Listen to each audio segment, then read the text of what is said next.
Եվ մենք ստիպված լինենք բացատրել, որ ամենազոր չէ քաղաքական թիմը եւ չի կարող իրավական հարցերի մեջ խառնվել, միջամտել։ Ինչու՞ ինձ մի անգամ չի որ մեղադրում են, եթե լրատվությունը հետևում եք։ Երրորդ խնդիրը, որը բխում է այն կողմից բարձրացված երկու այս խնդիրներից, էլի իմ անձնական դիտարկման արդյունքն է եւ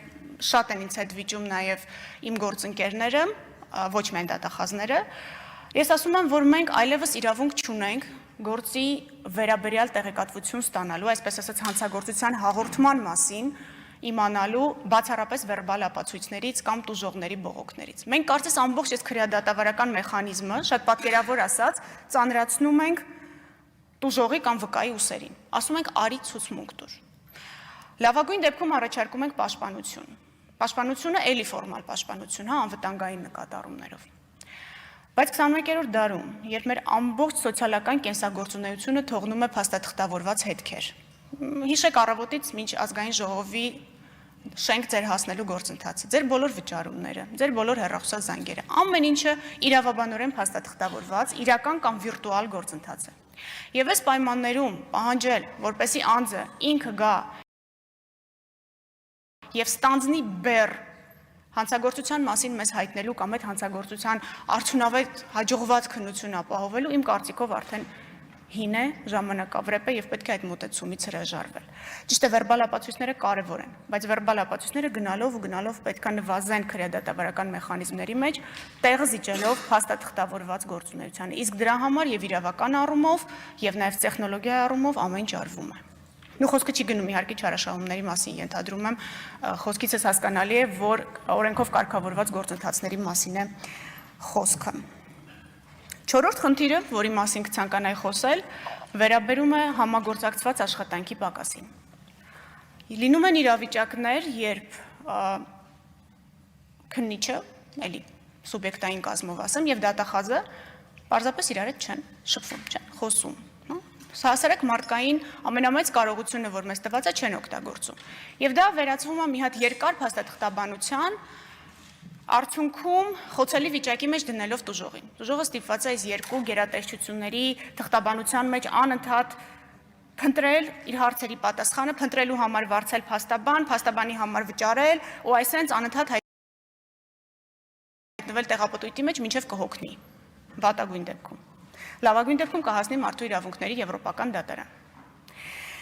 Այդ պատճառով ես կարծում եմ, որ շատ տեխնիկական, բայց շատ կարևոր խնդիր է համագործակցված աշխատանքը ինչպես երկրի ներսում, այնպես էլ երկրից դուրս։ Խոսքը գնում է օտարերկրյա գործընկերների հետ շփումների։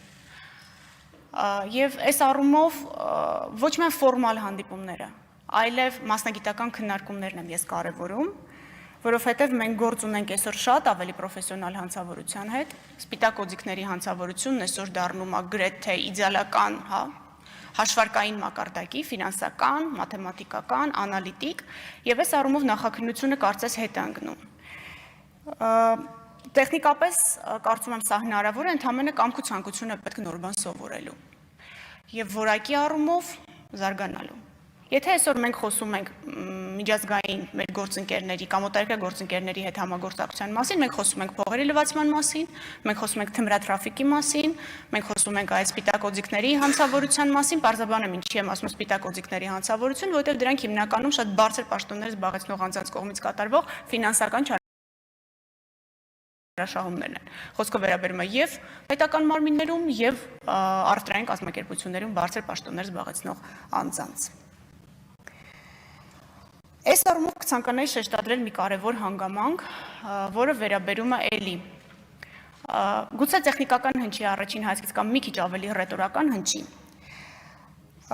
Համագործակցված աշխատանքից բացի ես կարևորում եմ, որ այստեղ բացառվի հովանավորչությունը։ Շատ դժվար է մերժել, ես հասկանում եմ։ Շատ դժվար է մերժել փոքր հասարակության մեջ, որտեղ քեզ բոլորը ճանաչում են, դու ճանաչում ես բոլորին։ Շատ դժվար է դեմ գնալ այն կարծրատիպային մոտեցումներին, որ կա։ Մենք շատ ավելի մոտ հարաբերություններ ենք աշխատում իրար հետ պահել։ Բայց կոռուպցիան չի դրսևորվում միայն կաշառքով, կաշառքն էլ չի դրսևորվում միայն թղթադրամը իրար փոխանցելով, եւ եթե նկատում եք գնալով այդ պրակտիկան ավելի փոքրանում է։ Կոռուպցիան դրսևորվում է նաև հովանավորչությամբ։ Եվ եթե հովանավորչության նպաստող պայմանները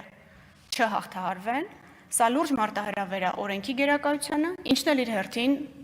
հանձնաժողովի հետ քննարկում էինք հենց երեկ, ժողովրդավարության հիմքերը ուղղակի քայքայելու է։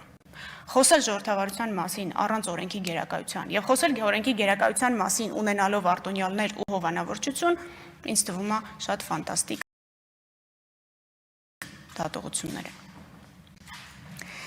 6-րդ խնդիրը, որի մասին կցանկանայի խոսել, հանցագործությունը կանխարգելող մեխանիզմները քրեական գործի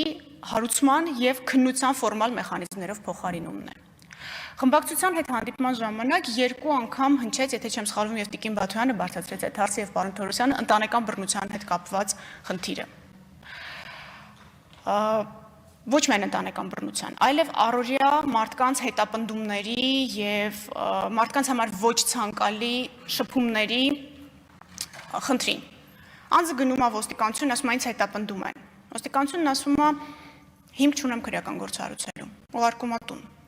Ու սենց այնքան, մինչև մի օր մենք ունենանք Աստված մի արածե հանցագործություն, այդ ժամանակ կհարուցենք քրեական գործ։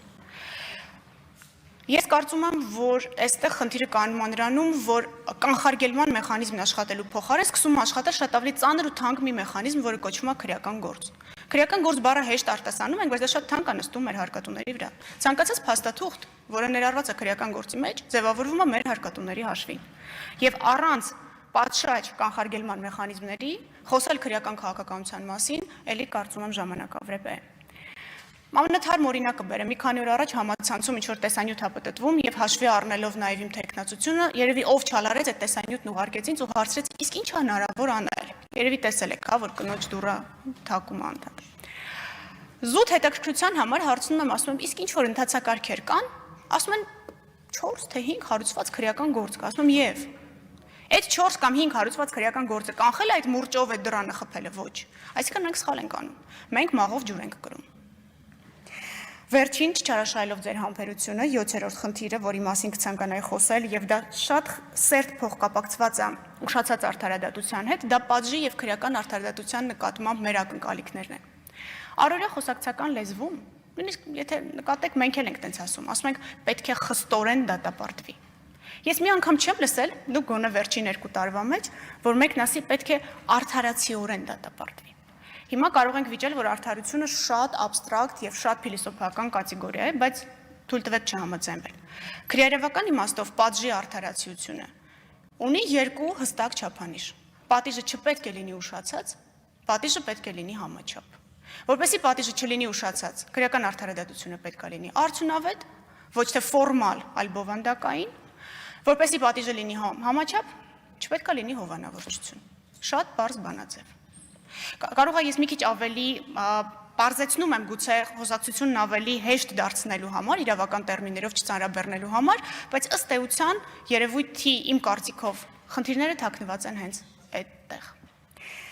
Ամփոփելով ընդհանրապես կցանկանայի նշել, որ վերջերս նաև պատրաստվելով մեր